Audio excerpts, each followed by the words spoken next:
sobrang lakas na naman po yung ulan dito.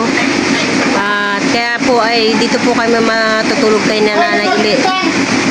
Ilang gabi na po kami natutulog dito kay nanay at gawa po ng sobrang lakas po ng ulan.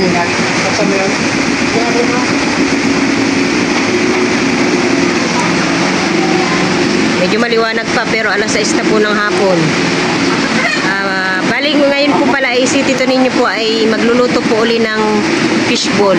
Dahil po nagustuhan po ng mga bata nung nakaraan po yung luto po niya. Naman ito mo? Dahil po si Tito Ninyo po ay naghihimay na po ng isda dito. Bali po yan ay po ay na-steam na po namin. Tanggalin ko lang ng tinik.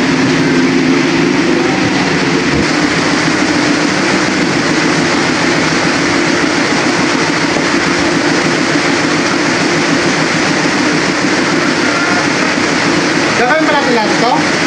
Parang sa tingin ko marami. Marami nga. Sige. Pag naluto lang, magpil ka lang. Tingin mo lang yan marami, mamaya pag naluto lang, magpil ka lang.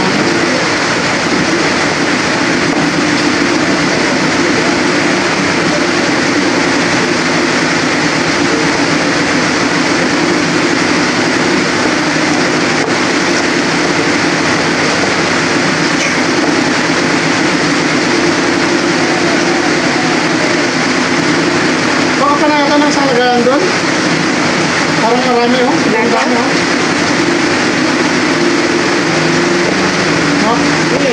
Sobrang dami. Ano ka naman ang kailan sir? Ha? Hindi ka plato.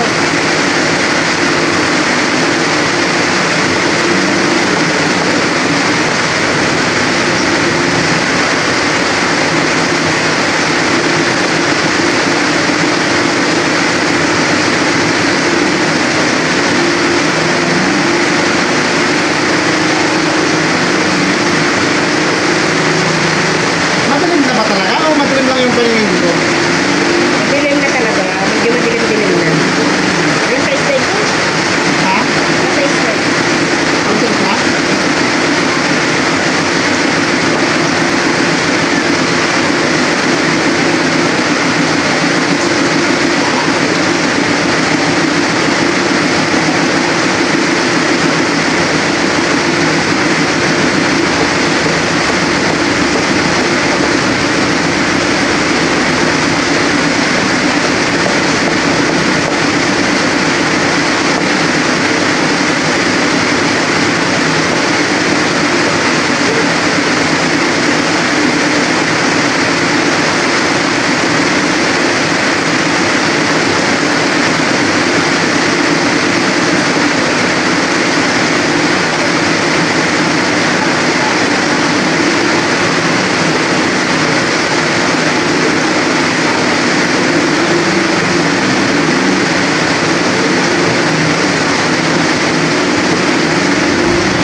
Minimekos. Tayo po minimekos na po ni Tito Ninyo yung ating isda. Kaya po nilalagyan na rin po ng paminta.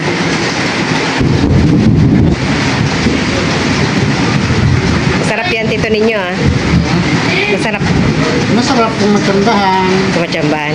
Yung ganon sa dati na. Dito naman po ako po ay nakapaghiwa na po ng bawang at saka sibuyas. Ayan din po ay pino.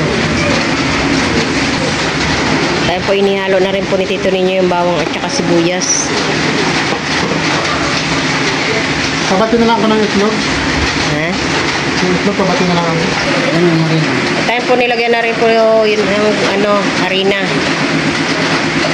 Susunod naman po yung itlog. Nilagyan na rin po pala ni Tito Ninyo po ng 4 na itlog po iyan. Saka asin. Kunti na lang yung asin. Para okay lang kahit matabang. Huwag lang yung maalat. Kasi mahirap tantahin. Tito Ninyo, happy anniversary pala. Ha? Happy anniversary pala. Kung natatandaan mo. Ay, nga pala no. Sister ng San Roque pala. Ayun no. Bukas pa? Di ba 16? Oh, bukas. Disperas. 15 pa lang ngayon. Di ba 16 tayo nagpunta dito, nag-uwi dito? Oo. Kami po, ako po ay kinid na po ni Tito ninyo. August 16, kaya anniversary po namin. Kasalukuyang galit na galit na sila sa atin yon. Hinahanap ka na nila. Oo. Kami po ay nasa bus ni Tito ninyo ay kami, aking tunga kamag-anak ay nagte-text na po sa kanya. Kung Tinakas ko po yan si Tita sa natin. Hindi naman tinakas, kusang sumama naman. Oo, sa mga ano, kasi ayaw nila sa akin. Oo. Lalo na po si nanay. Si nanay po ay galit na galit po sa amin noon.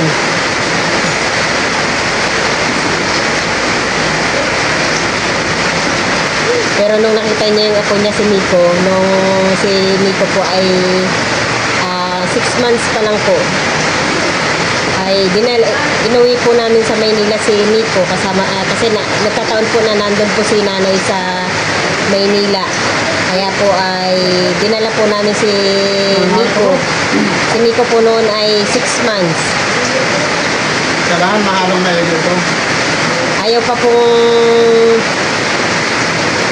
pa pong buhatin ni nanay si Miko noon. Pero nung umiti po si Miko kay nanay ay para pong lumambot na Kaya daw po parang saan yung butasan mo? lumambot na po yung puso niya. Ha? Kaya pa ko siya? Kaya po durog na po yung ating isda. Kailangan mahalong mainit. Ayan po, ako po ay nagpiprito na po dito ng fishball. Ay may natapos na po dito lang piraso. Ayan po, luto na po ang ating homemade fishball. Medyo po malalaki po yung pagkakabilog po ni Tito ninyo.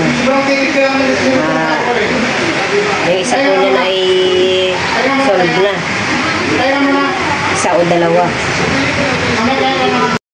Kami po ay kakain na. Kanya-kanya na po kaming sandok at gawa po ng lamisahan po ni nanay ay maliit. Nay? Diba ang ko, kulay brown ang pizza ko. Nilagyan mo pong toyo, nay? Peanut butter. Peanut butter? Ang ginawa po palang sausawan ni nanay ay peanut butter. Malakas pa rin po yung ulan. The next day. Sobrang laki na po nitong aking halaman na pandakaki. Ayan si Mika, halos kapantay na ni Mika, kahit na niya. Ka, anong ginagawa mo dyan, Ka? Binibidyan ko yung parpar. Binibidyo mo yung parparo. Maganda siguro 3 man ito. Dahil kahit hindi na po 3 man ay maganda naman. Ito ay maganda po dito pagka sa Pasko ay malagyan po ng Christmas light.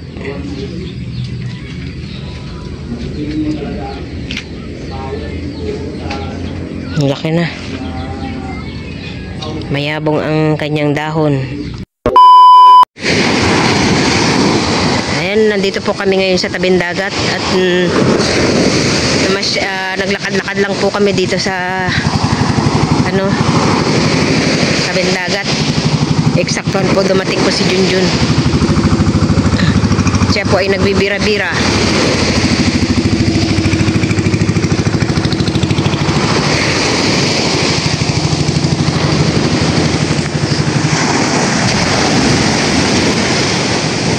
Malakas na naman po yung impact ng alon.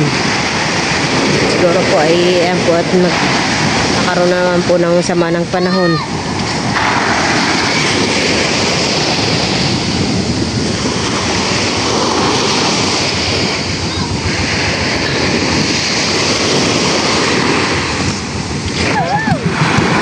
Bumate na din po pala yung bangka ni Junjun. Siya po ay nangawilaan po dyan sa tabi.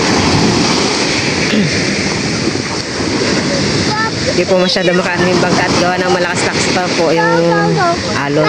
Kin!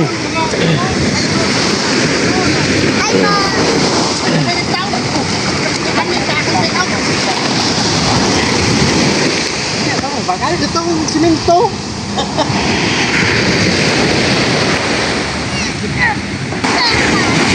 Isa pa. Tingnan mo isa. Alin? Ay, ang galing ah. Diba? May pang isa pa, oh. May pang isa.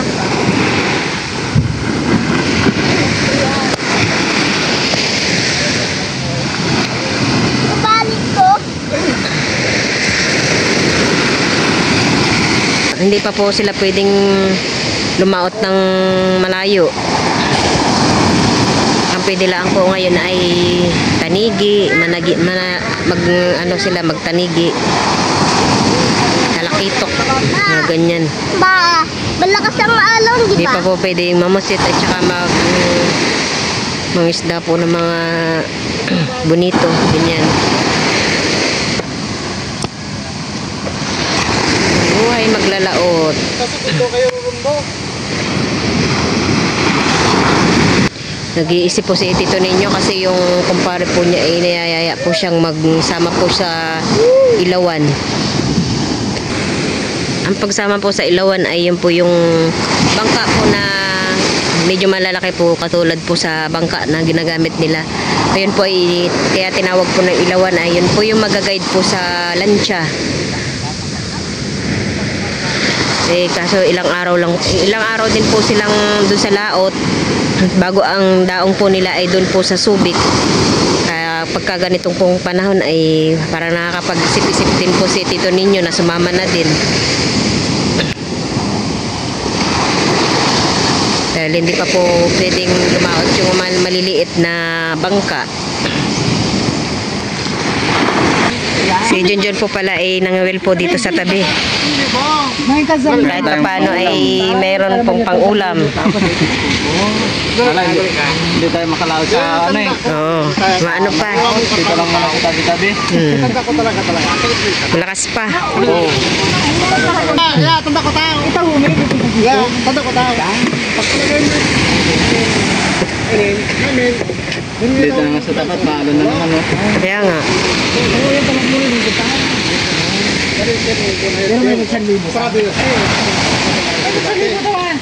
Ken! Kain na! Linis ko na tiyo. Sarap dumakulok na tiyo. Niwa mo ka na tita ni cellphone? Livertan mo tanaman. Kunin mo.